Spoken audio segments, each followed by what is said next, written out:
Aujourd'hui, on se retrouve, ça y est, pour faire le premier semis en pleine terre, en extérieur.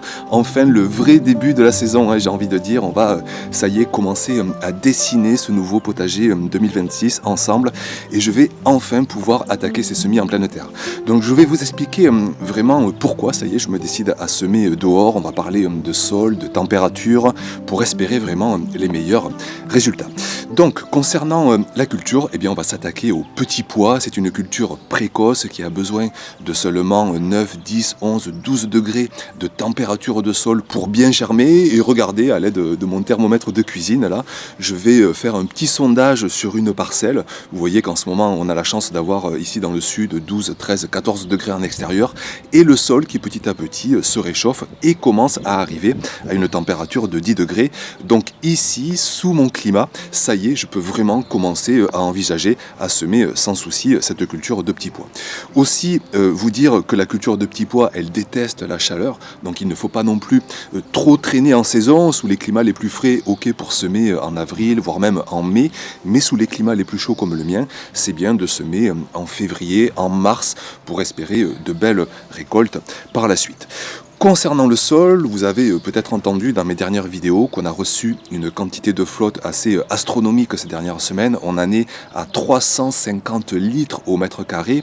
Et là, je me retrouve face à une petite problématique, c'est que mes parcelles les plus récentes, que j'ai vraiment exposées au plein soleil, qui sont vraiment idéales pour semer ces petits pois là à mi-saison, il leur faut le plein soleil, et bien le problème c'est que dans ces parcelles, le sol est encore pas assez amélioré, trop peu organique, et il est imbibé d'eau, et je ne veux pas aller m'attaquer à un semis en pleine terre dans ces parcelles. Je ne veux pas toucher à cette terre qui est gorgée d'eau. Il faut laisser tout ça s'assécher, ressuer, pour ensuite pouvoir travailler un petit peu le sol en surface, semer tranquillement, sans faire de dégâts sur la structure de sol. Donc je vais me retourner sur des parcelles bien plus anciennes, qui elles ont quasiment 10 ans maintenant d'ancienneté, que j'ai améliorées à la folie de compost, de paillage d'hiver depuis toutes ces dernières années. Et en plus, là, plus spécifiquement, on va aller sur une parcelle que j'ai installée en engrais vert durant toute cette intersaison. Je vous avais montré ça l'automne dernier. J'ai semé un mélange d'avoine, de seigle, de fèves-rolles, tout ça pour vraiment plusieurs finalités: améliorer le sol avec les racines qui vont vraiment perforer, structurer ce sol, et puis faire aussi un paillage organique en surface. Tous ces engrais verts, ils protègent des aléas, ils permettent vraiment par la suite d'avoir de la matière organique qu'on va pouvoir se servir. Et regardez le sol de cette parcelle en particulier, c'est assez dingue, et je trouve d'ailleurs qu'on peut en tirer des leçons. Vous savez, toutes ces inondations là, ces eaux qui ruissellent sur des sols compactés, regardez la capacité d'absorption de cette parcelle, de ce sol, avec un sol qui reste structuré, qui n'est pas gorgé d'eau, qui est vraiment drainé, structuré par les réseaux des micros, des macro-organismes, des vers de terre, et je me retrouve avec un sol qui est parfaitement apte à être cultivé. Je vais juste faire plusieurs gestes, bien sûr, pour préparer la parcelle, mais au niveau de la structure de sol, malgré le fait d'avoir 350 litres d'eau qui sont tombés là en seulement un mois, eh bien j'ai un sol qui reste parfaitement résilient, qui reste prêt à être cultivé, qui n'est pas gorgé d'eau, et ça c'est vraiment intéressant. Donc là maintenant, comment je vais m'y prendre pour gérer cette culture d'engrais verts et transformer tout ça en parcelle qui va être prête pour recevoir mon semis de petits pois. Donc idéalement, il faudrait que je fauche simplement les engrais verts et laisser les systèmes racinaires dans la terre pour que ça continue de décompacter, pour que ça se décompose, pour que ça continue d'améliorer le sol. Mais là, le problème, c'est qu'il faut que je fasse un semis assez minutieux. Donc, il faut vraiment que je fasse place nette et que j'enlève aussi les systèmes racinaires. Donc, je vais tout simplement me décider à trouver un compromis et à arracher les engrais verts, même si ce n'est pas la solution idéale. Je m'adapte à mon contexte précis, à ce moment-là, sur cette parcelle. Et puis, toute la matière organique que je vais récupérer me servira ensuite. Je vous montrerai comment j'ai valorisé toute cette matière verte-là que sont ces engrais verts. Donc, je fais ça à la main, parfois avec mon petit croc pour déraciner un petit peu plus facilement, et puis en quelques minutes, voilà que la place commence à se faire assez nette sur cette moitié de parcelle. Je vais prendre la décision de décompacter un petit peu plus quand même, hein, tellement quand même il a plu, et puis aussi pour continuellement oxygéner, affiner un petit peu plus, continuer aussi de nettoyer hein, vraiment toutes les grossièretés pour semer avec le plus d'efficacité. Donc je donne un petit coup de binette hein, pour faire rentrer un petit peu d'oxygène, et puis je finis à la main de bien nettoyer cette moitié de parcelle. Et puis voilà, hein, rien de plus, pas utile d'aller plus travailler le sol que ça. Les engrais verts, les micros, les macro-organismes, la biologie de sol a fait le travail à notre place. Et maintenant, eh bien, il me reste juste à ouvrir deux beaux sillons. Je me sers de mon outil, je crois qu'on appelle ça un sillonneur. Hein. Je me suis procuré ça, je crois, il y a 2 ou 3 ans. C'est efficace pour ouvrir rapidement des sillons assez profonds, hein, bien 2, 3, 4 cm pour recevoir les graines de petits pois. Et puis, on va pouvoir s'attaquer, ça y est, au semis. Donc concernant les graines, je ressème la variété Eddy, ça va faire je crois 3-4 ans que je la sème. Vous la retrouvez chez mon partenaire, hein, labonnegraine.com. Je vous mets le code promo à l'écran, moins 10% sur votre première commande. Cette variété, moi c'est la meilleure que j'ai eu essayée, méga productive. On peut refaire ces graines hein, facilement si vous voulez la ressemer à nouveau les saisons précédentes. Donc variété Eddy, un gros sachet, de quoi faire donc 13, 14, 15 mètres linéaires. Niveau densité, attention, si on sème pas assez dense, on va avoir des trous sur les rangs. Si on sème trop dense, ça va faire trop de concurrence entre les plants. Il y a aussi des graines qui ne vont pas pouvoir germer. On va perdre des graines au final. Donc vraiment, moi ici, la meilleure densité que je trouve, hein, c'est une graine tous les 1 à 2 cm. Je trouve ça parfait sur des sillons qui sont, eux, espacés de bien 20-30 cm hein, pour pouvoir ensuite, par la suite, installer un système de tutorage hein, pour que les plants puissent grimper à bien 1 mètre de hauteur.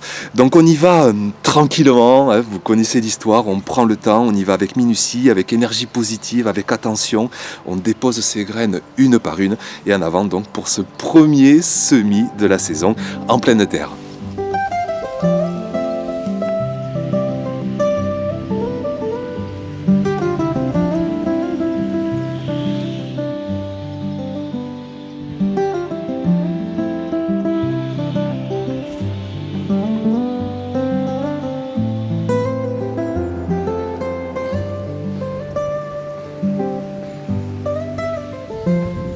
Et puis une fois que j'ai fini d'installer ces petites graines en pleine terre, il me reste environ un bon mètre linéaire de vide et que j'ai laissé exprès de vide en fait, c'est pour y implanter des graines de petits pois mais que j'avais déjà semées en godet il y a environ une vingtaine de jours. Avec, vous savez, toujours les avantages d'un semis en godet, eh bien c'est qu'on peut semer plus tôt dans la saison, on est bien à l'abri des ravageurs, des limaces, des oiseaux, je vous en parlerai tout à l'heure. Et là ça me permet d'avoir des semis de petits pois qui sont déjà bien avancés, hein. J'avais mis 4-5 graines par godet de 7 cm et vous voyez qu'en 20 jours seulement, hein, eh bien déjà ils ont germé en à peine une semaine et une semaine à 10 jours plus tard, ça fait déjà des beaux petits plants avec des racines hein, qui sont très vigoureuses et qui dépassent déjà des godets.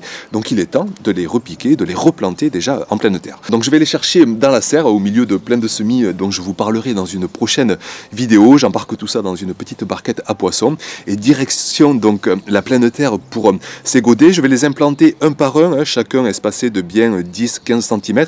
L'occasion de voir ces racines. Je me rends compte d'ailleurs que j'avais tout juste assez arrosé. Les mottes ont tendance un petit peu à s'effriter.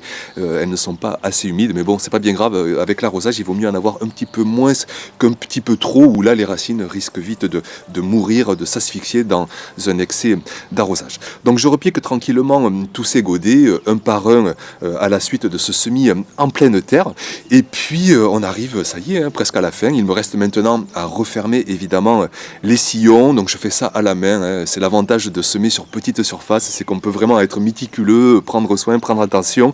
Donc je fais ça à la main, ça me permet d'émietter des grosses mottes qui resteraient par-ci par-là, d'enlever des petites racines, des petits cailloux qui traînent, et puis on recouvre bien donc hein, de bien 2-3 cm. Il faut être assez généreux parce que vraiment hein, si vous ne recouvrez pas assez, vous risquez d'avoir donc cette prédation là des oiseaux qui vont aller venir gratouiller, qui vont venir manger vos graines. Donc ici j'enterre assez profondément, hein, que les graines ne se voient pas en aérien, que le semis soit bien protégé déjà par une épaisseur de terre.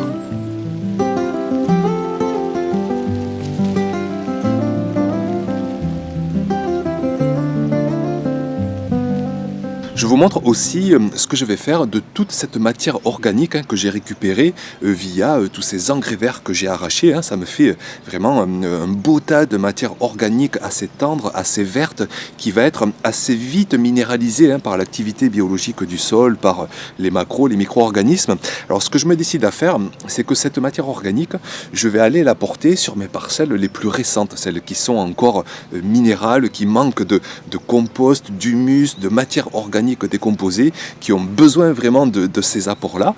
Donc je me dirige sur mes plus récentes parcelles, notamment près de choux-fleurs là, que je viens de récolter. Donc je finis d'ailleurs d'arracher ces plants de choux-fleurs. Et sous mon paillage que j'ai déjà en place, qui lui est assez rigide, c'est un mélange de foin, de paille, qui a but vraiment de protéger le sol, mais aussi de le nourrir petit à petit. Et là donc je vais, sous ce paillage assez rigide, assez carboné, je vais y installer ce petit paillage plus vert, plus vite digéré par la vie du sol. Donc c'est pourquoi je le mets sous mon paillage rigide. Donc je dépaille, j'installe tout ça, et voilà un très beau repas diversifié pour, je répète, les macros, les micro-organismes. Tout ça petit à petit va être haché, émietté, déchiqueté, intégré dans le sol en dessous. Pas pour l'instant parce que là il y a trop d'eau, il y a trop d'asphyxie, c'est trop inondé, mais avec le printemps là qui petit à petit va s'installer, le sol qui va se remettre à respirer, l'activité biologique qui va reprendre de toutes parts, les vers de terre qui vont remonter un petit peu plus en surface, qui pour l'instant sont enfouis en profondeur, et bien tout ça va être nourri et à la fois protégé aussi par ce paillage diversifié de surface. Donc voilà pour ce premier semis de pleine terre. On croise les doigts, si tout se passe bien. Là j'ai fait 2 fois 6 à 7 mètres, donc ça fait quasiment 15 mètres linéaires de petits pois. Si tout se passe bien, ça devrait nous donner facilement 3, 4, peut-être même 5 kilos avec cette belle variété. De quoi se régaler tout simplement en saison, en congeler une petite partie pour se régaler du potager un petit peu plus tard durant l'automne et même durant le plein hiver. Donc voilà pour cette vidéo. Merci d'être passé par ici. Et puis très vite bien sûr pour continuer cette saison qui s'accélère petit à petit avec maintenant des semis qu'on va pouvoir faire en extérieur. Mais on va continuer aussi les semis sous abri. Merci et puis à très vite donc pour de prochaines vidéos. Ciao!